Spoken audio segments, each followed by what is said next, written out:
Hey there, podcast listeners. Welcome back to another episode. Today, Jeremy sits down with our Dream Center director, Jody Dow, and Jody shares some updates of what's happening at the Dream Center, what season are they in, what are they looking forward to next. We love the Springfield Dream Center and how we get to partner with them as North Pointers to bring health and hope to our community here in Springfield. So let's dive into this update and conversation from Jody. Well, welcome to the Riff. I am glad you're dialed in today, whether incidentally or accidentally. We want you with us through this conversation. I've been looking forward to this one. We're talking with Jody Dow today. Jody is the director of our Dream Center and a longtime North Pointer. And so today we're going to give a little bit of update. Before we dive into the conversation, Jody, tell us just a little bit about, if someone's dialed in, they're not connected to North Point at all, what is the Dream Center? Well, welcome, first of all. Thanks for having me. This is always a highlight. Thanks for saying yes. Oh, yeah. So Dream Center is 5 years old, and we serve as this community hub in Springfield.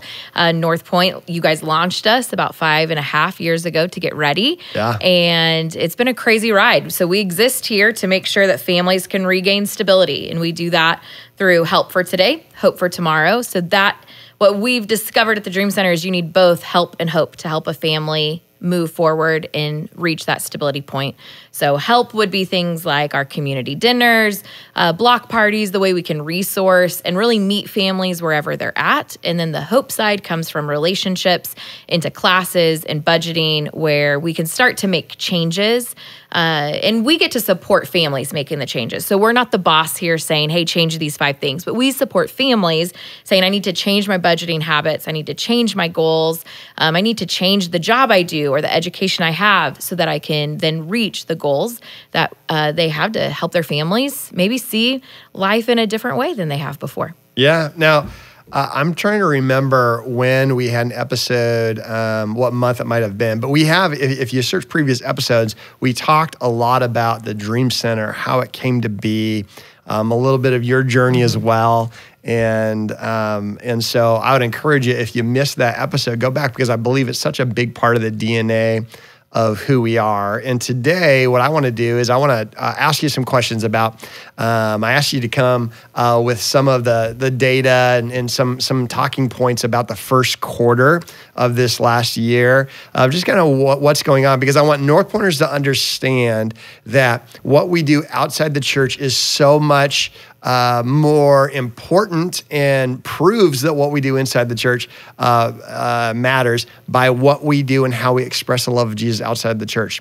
The Dream Center can never be the full extent of North Point's reflection of love, but the Dream Center will be probably always our favorite case study of how we can love a community and beyond. And so as we do this, I want, as we talk about the Dream Center, whether you're in Republic, whether you're listening from outside this area, like Amsterdam or wherever someone's listening, I want you to think about how you can connect these dots in your own community. But Jody, tell us a little bit about this last quarter that we finished recently. What are some of the things that were accomplished at the Dream Center? Were there programs or events or whatever that you thought, like, man, that moved the needle of what y'all want to do? Yeah. So Dream Center, we really work through the year by quarters. So we say quarter one, January, February, March, what are our big goals? We call it, we use a book called Traction to kind of keep us moving in the right direction. So that helps us know in a year, what are we trying to accomplish? And then how do we break that down into the next 3 months? Everybody has their whirlwind, which we call that the 90% of your job that happens every single week. And that's what keeps people fed and kids learning after school. And then you have your rocks, which help the organization move forward. So that's, we always set our goals kind of with that cadence to know how do we continue to do what we're currently doing and look forward. So year 5 of Dream Center, we have this little phrase that it is grow or start over. So each of our programs, each of our areas of focus, we're really challenging how do we grow within that area, or do we need to start over? Not in a mean way, but saying we're not afraid to get rid of a program if it's not working anymore. We're not afraid to reevaluate that. So everything is being tested through this lens, grow or start over. So it's been really fun to watch that. What we've seen, looking at community dinner, that happens every single Wednesday night. And we get to serve people who would never come inside. And we get asked often, when are dinners coming back inside the building? And our response is always, when it makes sense.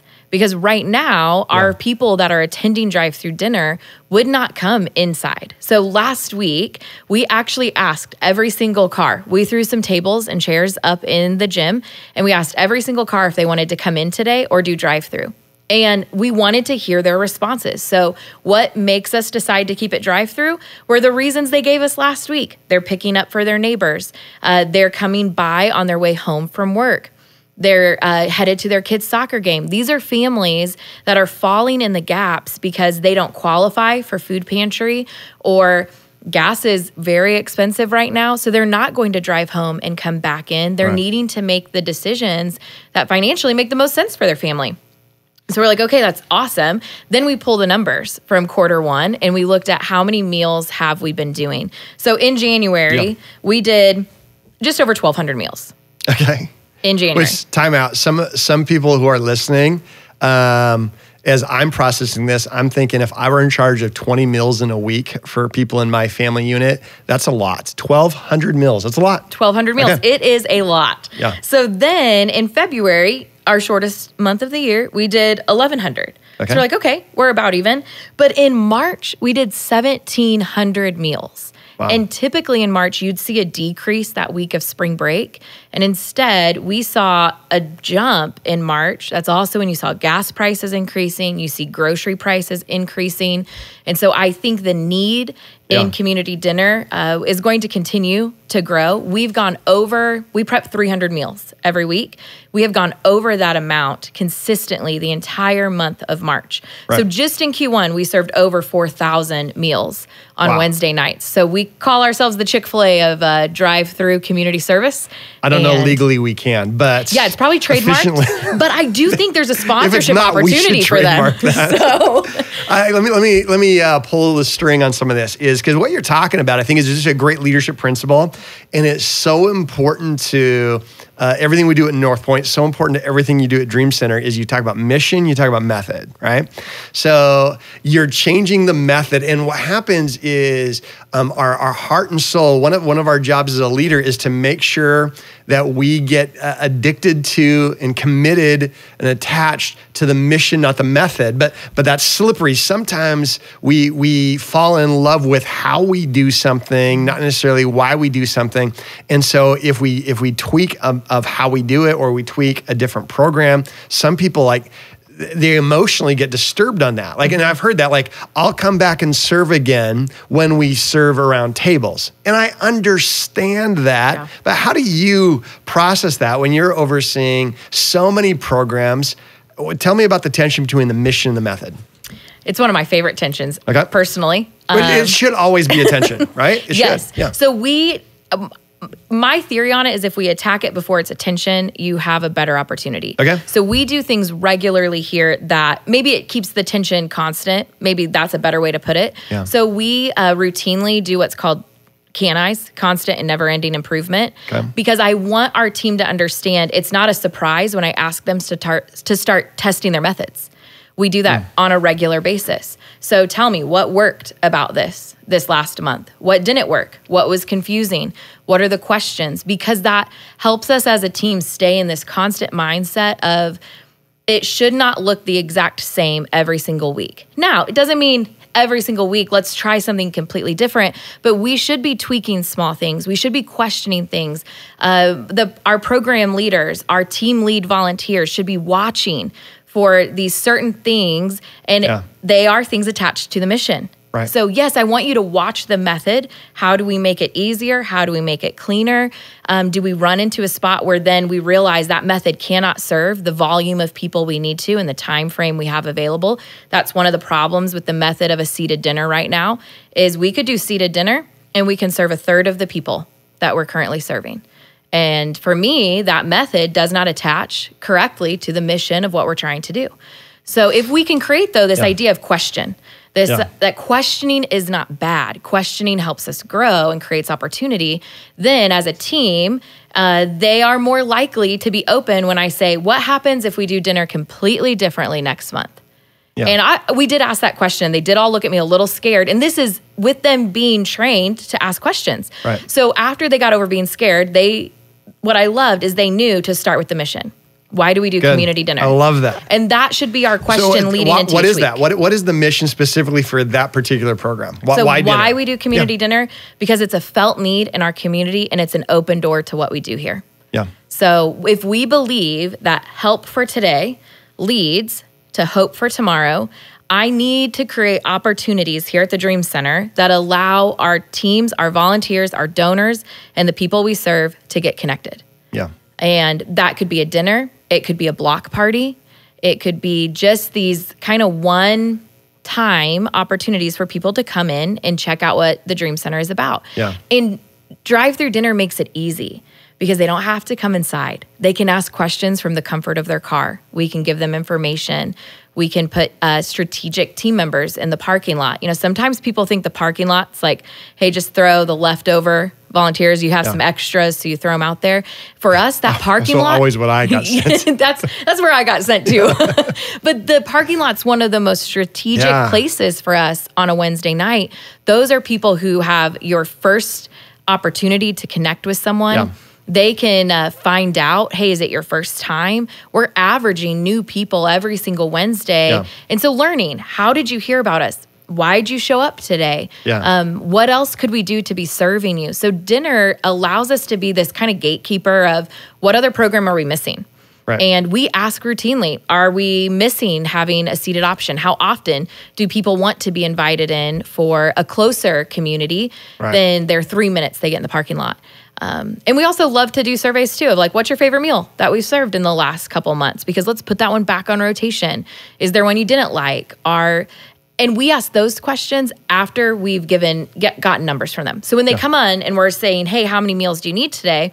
If someone tells me they need 8 meals, we write it down. They have that. So those follow-up questions of, do you like the meals? Are you taking these home to other people in your house? Or are you taking them home to provide a meal for yourself tomorrow?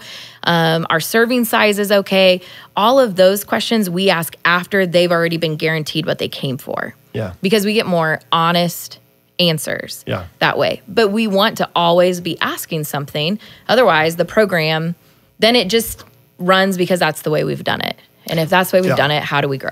Well, we want to serve the community. And there is this tendency to shift that to say, I want to serve the church community to make sure they feel good about serving the world. And I think people who are serving, we do it in a great motive, but even in that, we could miss the mission if the mission becomes what is a better experience for us serving. And ultimately, it has to be, I have to be willing to serve the community, even if that means I'm going to do something different. If I even, because this represents everything we do, not only Dream Center, but everywhere else, is someone might say, who is a volunteer, say, well, I really valued the conversations I had at a seated table. I'm frustrated that we were missing out on that. I would look at that and say, you would value that too. And there are probably program opportunities where we take that value and leverage that as well. I mean, I'm thinking of like even Sunday morning, we changed how we even do church at the Dream Center, that it's all around a table. Right. So we don't fundamentally disagree with this passion. Right. We just understand what is the mission of this program. Now, this felt need, that's probably important too. How do we address it and where do we best address it? Yeah. And we haven't gotten rid of seated dinners completely. We do them about once a quarter. Sometimes it's open to anyone. Sometimes it's specific for our families that are going through other classes. So we'll get you in if that's your sweet spot. But a lot of times what we really want to find out is, why was that your sweet spot? Yeah. What was it you loved? Is it that you really loved being in the kitchen? Well, that opportunity is still there. Yeah. Is it that you loved the conversation piece? So how do I help you find the right spot? We do want people to serve in the right place, but we're also not afraid to challenge.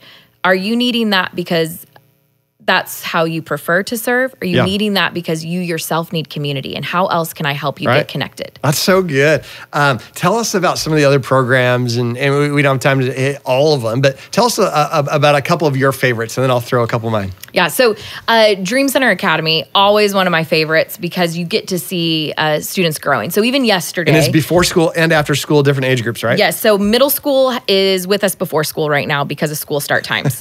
And that 7 a.m. And so you said, what does the community need? We must now shift our program because the mission is to serve the family. Yes. Yeah. Which that was hard. 7 a.m. is when students start arriving. So you can imagine how tired what time do staff have to get up for something like that? Oh, earlier than most people don't even know those are AM spots. They think there's only PMs. Yeah. So it's a rock star crew that leads the morning because they have to be. And middle schoolers come in at 7 with sleep still in their eyes. And by the time they leave, what I love is this change we've seen over this school year. That at first when they would leave in the morning, no one would talk to you. They're all looking down. The hoods are all up. They're ready for their day, I guess. And now they're interacting with each other. They're waiting for their teachers. It used to be like teachers saying, wait for me, don't leave yet. And now they're waiting for their teachers because there's a relationship there. Right. They want to walk. They want that shoulder to shoulder time.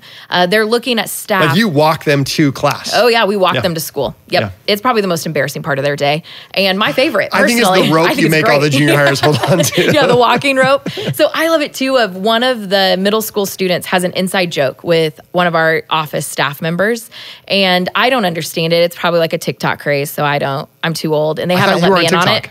I've been following the wrong Jody. Been following the wrong one this whole time. So they have this little exchange every single day. And what it is it tells our office person what kind of day that student says she's having. Wow. And then what I love is Ashley is the person she's talking to. Ashley will give her this little okay, awesome. I hope you have a great day. Or it's going to get better. Yeah. And it's 3-5 words, but that student is sent out the door with encouragement and they now interact and just learning. For us, social and emotional skills is what we teach. So even that social interaction with other adults on their way out the door to start their school day is a huge improvement. Yeah. Yesterday, I sat with one of our 4th grade students who has been around for a long time. And honestly, we're seeing a little bit of some regression of some skills that they had built up that we're not seeing that student utilize. So we're seeing some old patterns come into play. Okay. And what I appreciated is that student can sit there and they know that they're in the middle of that, but they also know that they're safe to be there. So they knew when they got called into the office yesterday, they weren't in trouble. They were being given this opportunity to take a break. And from that break, then to process what had happened and then to ask the question of what can be done differently. And then I get home last night, open up my email one last time for the day, and I see that his teacher has sent a message to everyone who has worked with this student in the past that's on the team and said, hey, what strategies have worked? I need new tools to implement for him. I don't want to see him continue to backslide, so what can I do to interrupt this behavior? And I think that speaks volumes to the dedication of that DCA team to know to not get caught up either in he's having a bad couple weeks. There's some stuff happening at home that's rattled him. And instead of getting caught in that, she's saying, how do we stop that? And then see the big picture and help him see the big picture. How do I remind him how far he has come? So DCA this year, we're serving right around 70 students. That number ebbs and flows a little bit as you'll have some that move. Zone 1, this part of Springfield, you see kids moving schools often because parents are moving houses every few months, or they're going and now living with dad, or they're living with grandma. So we lose a few, then we gain a few. But we sit right around that 70 number, which for us this year is about 40 households. Yeah. So 40 different households each week being sent home with kids learning some type of social and emotional skill. And these families, so many of them, they are doing everything possible to help their kids, and working long hours, taking shifts early in the morning, whatever it might be, and it's so. It really is an honor to be able to partner with these families this way. And I can't wait. I mean, it's only been 5 years and the Academy hasn't been going on 5 years, but I can imagine in the next few years as we have our Dream Center Academy students start graduating, how fun those graduations will be, as it takes a community, right? To be community. So love it. Any other program? Because I got a couple. Oh, hit me with them. Hit me with yours. Well, okay. One of my favorites is bass, and I know love bass. So bass. Okay, I always explain things, and I don't even know if they're true or not. But here's my best understanding. Bass takes some students from different schools in the Springfield School District, most of them high school age, and provides them in a learning environment all day, every day, where they're doing their classes and hands-on learning with Springfield School District staff. But as a big part of our team at the Dream Center. And so am I kind of accurate on that? It's a choice program. So SPS, Springfield Public Schools, has these programs that parents can opt in for their kids. Okay. So BASE are all juniors and seniors. Yeah. They do represent all 5 high schools in town, which would be their home school. And they have opted in to this alternative learning method because a traditional classroom setting wasn't going to set them up with the skills that they needed. So we get them, and their whole point of being here is job skill training. So they get to mentor underneath our staff learning skills. They'll be ready. This crew helps with snack prep. They help with some cleaning, and then staff will pull them in for other projects. So we have a couple that when there's office things or a lot of the Kid Point curriculum for the weekends, they help the Central Kid Point team prepping, and they love, love, love to learn. They love to make things happen, and our staff love having BASE around. So just this last week, he's probably one of our favorites if we took a staff poll, and we're not supposed to have those. But he will come in and he'll ask, hey, can I read you what I'm learning in the Bible right now? And so he'll take his PE time while the rest of his class is playing. He'll come in and read some story from the Bible to everyone. And then he always follows it up with, well, what do you think of that? So you have to be paying attention because he's going to ask. And he loves that interaction. And he was having a really hard day, which is not like him. And I loved it because ER runs our facilities and all the buildings at North Point, so each campus. And he always, when he's at Dream Center, allows BASE students to come with him and help with whatever project he's working on. And so he sat down with this guy who was having a hard time, and they just talked. And at the end, he goes, I love it here because I know you guys love me. And so these are students who are SPS students. They have phenomenal staff. But beyond that, we talk a lot at the Dream Center about this idea of social capital, that one of the ways we advance is not just knowing 1 or 2 people, but having this whole circle of adults and community around us that can help us take steps forward. And so not only are BASE students getting to learn some great job skills, but they're also getting to learn this idea that there's a community outside of just the adult they've been assigned to who cares about them and is going to help them move forward. Well, I love that it's so relational. And you mentioned the Springfield School District staff who works with them. They're awesome. And to be able to have them as part of that team, to see them at the 5th birthday party that we had back in March, they helped host the party and did such a great job.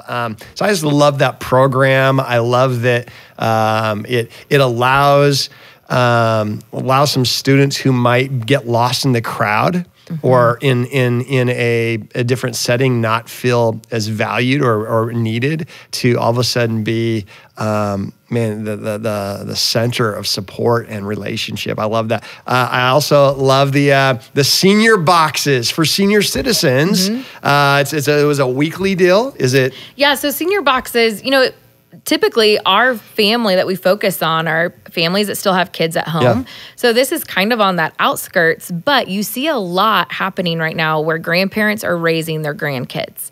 So for whatever reason, whether it's drugs and alcohol, whether it's financial instability, whether it's incarceration, you have a lot of grandparents still involved.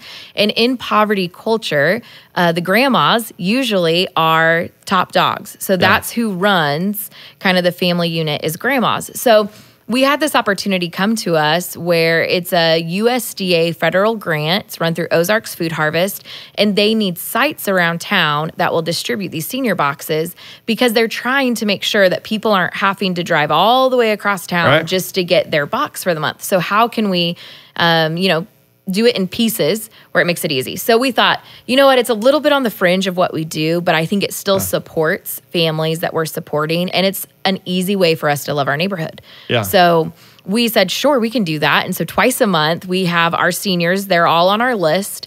It's a whole process they go through to receive a senior box, and they get to come through. And we have an amazing volunteer, Julie Moore, who runs senior boxes for us. And one time, Julie was on vacation, and she had me make a couple reminder phone calls of like, hey, don't forget, you'll pick up your box on Monday. All of them were like, where's Julie? I'm like, just remind me about your box. And they were like, no, we don't want to talk to you. We want Julie because she's created the relationship. Yeah. So she knows what's happening in their life. And what's great is Julie's really well equipped to help them if they need additional resources. Right. So where else can I point you if you have Medicare or Medicaid questions? Where can I point you if you're questioning how to get connected to these resources? And so she's able to have that conversation and then have that information ready for them when they pick up their box. And they're so grateful. And sometimes you realize that phone call from Julie and picking up that box is some of the only social interaction that they get in their week. So 5 years ago, 5.5 years ago, 6 years ago, when we started dreaming this, this conversation that ended up becoming a reality is, I remember early on, you were committed to saying we want to be a hub of help and hope. Like we're not married to any of the programs, but just, over the years, it's changed and developed and added as the staff has grown. I mean, how many people are part of the Dream Center specific staff in some capacity, part-time, full-time? Yeah, right now we have, we have 17 on our staff that are here in a part-time capacity, and then we have 2 more that are here in helping with very small kind of stipend end pieces. And how many volunteers in a month would you? Oh, I mean, we run anywhere from 40 to 60 volunteers a week. So some of those repeat. We probably have 150 different volunteers a month because so many people, once they get connected at the Dream Center, say, can I come back another time? Whether that's we're serving twice a month or we're serving weekly. So I loved it. We had a company the other day sponsor a dinner. And so they sent their crew out to volunteer. A Wednesday night, and that's fairly typical, is an individual or a company says, hey, we want to, $300? $300. So $300 covers all the meals for that night. Yeah, and then what we do is we budget into our operational budget the things like the styrofoam, the cutlery, but that $300 covers the 300 meals going out. So we had a local company, Dale's Roofing, say, hey, we're going to sponsor dinner, and they sent their crew out to volunteer. Yeah. They were phenomenal. We had so much fun. 2 of them then reached out and said, hey, are we allowed to come back when our crew's not, like when it's not a Dale's Roofing day? And I said, absolutely. I love this. Yeah. So they have been, Lisa and Rick have been with us every week since then. Wow. And we realized we have a volunteer who comes who uses American Sign Language to communicate. And he had someone with him who knew how to sign. He was assigned that Juan moved, so he has a new worker with him who's learning, but doesn't have the full range yet to have a full conversation with Daniel. So this new partner is only able to do very basic signs and commands. So we're watching this. Our hearts are sad. We loved Juan. They were a great duo. And all of a sudden, Lisa steps up and starts signing. Wow. And we said, Lisa, who knew? Lisa knows American Sign Language. She's been teaching Daniel and his new partner how to communicate with each other. She's been making sure Daniel stays safe while he's here. So it was just this really neat opportunity of they came in for a work thing, and then they stayed because they felt connected. And now, I mean, Lisa's found this sweet spot that our whole team's grateful for because it's helping not just day of, but it's helping enrich Daniel's life because the people that are now coming with him each week are able to learn how to communicate. I recently heard you speaking about kind of the mission of Dream Center, but bigger than that, just the mission of, if you're following Jesus, we have responsibility to give back. And one of the things you were talking about is you take any gift you have, take your skill, you do time, treasure, talent, right? You were talking about that. But I love that idea of take anything that you are good at, or you have this resource, and figure out a way to serve the community with it. And that's what I just think is so important. We talk about arrows out all the time, and anybody who's listening, I would just really encourage them is, what is something that sets you apart or has set you up for success or stability and function in your life? How can you take that? And at the Dream Center, if you're in the area, I would imagine most gifts could be probably used in some capacity. Absolutely. And we'll be really honest with you. If your gift is going to better serve one of our community partners, we're going to help you connect there as well. So we're going to give you every opportunity to be here at the Dream Center. But sometimes you have a specialized skill, and we know who in the community needs that connection. And we will share those resources because we're collaborative. We work with community partners every single week at the Dream Center. So we want to make sure that we're not going to hoard all the talent here, but we love for it all to come through us. And then we can tell you what and where. So, a lot of times when I speak to college students, they're going to school for an area of focus. And I always encourage them, you should be involved in that area of focus before you graduate. So your resume shouldn't just be your academics. It should also show that if you are going to school to be a teacher, where are you involved in teaching and kids before you get to that point? But sometimes even when we are adults and we are working a job, we're working the job that pays our bills. We're not necessarily working the job that we're passionate about. And so it is finding a way to use those passions and those talents in a way of giving back to those around you. And it doesn't have to be super time consuming, and it doesn't have to change your whole plan and your time. You just look for the pockets or for the little things, the ways that you can start reigniting some of that passion too that you have and that opportunity to serve. And I think oftentimes that's the step of obedience before we will know what we need to do next. Well, I know not everybody can serve at the Dream Center. But I know that a lot of people can. And so I would encourage all of our listeners to consider, is that something, whether it's 2 hours in a month or whether you've got this unique schedule where you can offer something on a weekly basis. Either way, we'd love to connect you with that. But ultimately, we just want everyone who's part of our mission to be giving back, arrows out, outside the walls of the church. Just want to land with this too. Obviously, financially, do we get a portion of the taxes of the Springfield tourism, Queen of England endowment? How is the Dream Center funded? Remind us all that. Yes, absolutely. So North Point is very generous in the fact that you launched us into existence, and you do share a portion of that give back. I mean, we say it a lot on the weekend. When you give to North Point, you give through North Point, and part of that comes to the Dream Center. And so we're grateful for that. We have business partners that come on and share from their business resources. But when you look at what we call our Dream Builders, which are monthly donations coming in, and we always say you can plan off monthly donations. You can dream off large gifts, but you plan off that money that you know you can count on. And so those are coming from families and individuals who are saying, what kind of commitment can I make? Whether it's $10 a month, $12 a month puts a kid through DCA for a day. There's ways to help you attach that monthly gift to a donation of what's actually happening on the other side.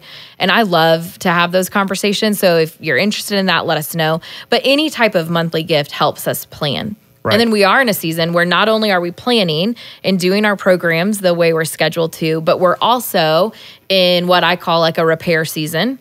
So repair seasons mean we have 3 sections of roof, and 2 of them have been replaced. Done with 2. Done with 2. So North Pointers and Dream Center supporters extremely generous 4th quarter of last year and raised the roof we needed in basically a single kind of weekend between our annual event and the end of the week. We had matching funds and donors that said, let's make this happen. So we ended 4th quarter last year exactly where we needed to be for the year, for operations, and for the roof. Then we start quarter 1. I don't know if you've noticed, the last segment needs to be done, and it's been really rainy. So it has we've been reminded often. Exposure. Yes, we have been reminded often that the roof needs to be repaired. So while we monthly donations and making sure regular programming happens, we're also raising what we call above and beyond. Of maybe people have given before, they give regularly, but they say, hey, I can do a little extra and throw that towards the roof.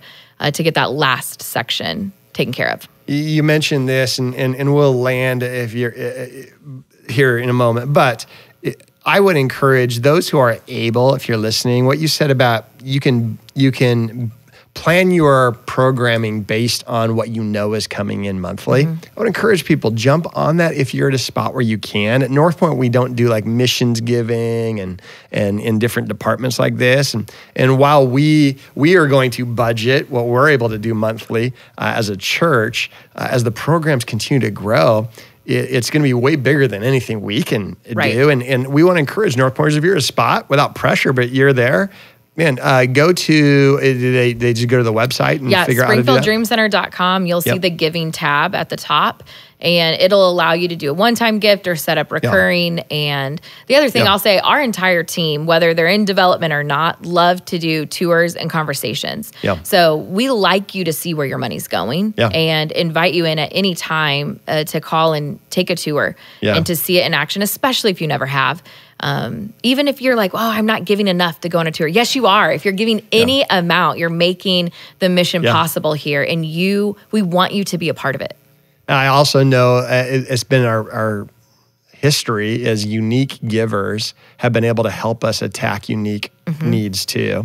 And we have a unique need. And maybe you're here and you've got this ability, this unique one-time ability to help us finish off this final phase of the roof. And this isn't going to be the final project we have. We'll always have projects, right? Our building is not a brand new building. And how many square feet? 60,000? 64,000. 64,000. Jody, I just want you to know this is we want you to be absolutely obsessed and passionate about the programs and the care for this community. And then we want to come along and support it, finance it, whatever we can do. And so thank you for what you're doing. Your team is doing a phenomenal job. The volunteers are just such a vibrant part of this community because of how they serve. And like you said earlier, is to see where your investment is going, is those volunteers, you can tell they know they're seeing their investment. Thanks for leading that charge. North Pointers, whether you're engaged volunteers, whether you're giving, whether you're considering it, thank you for doing that. Let's continue to be the church that does everything possible to reach out. And I can't think of a better way to do that than with the Dream Center. So I can't wait for Q2. We're already there. We're already going. I can't wait to see how it wraps up and new stories. So thanks for doing what you're doing. And thanks for listening to another episode of The Riff. Thanks for listening to this episode of The Riff. Submit a question for the podcast at northpointchurch.tv/podcast. We'll have a brand new episode every week wherever you find podcasts.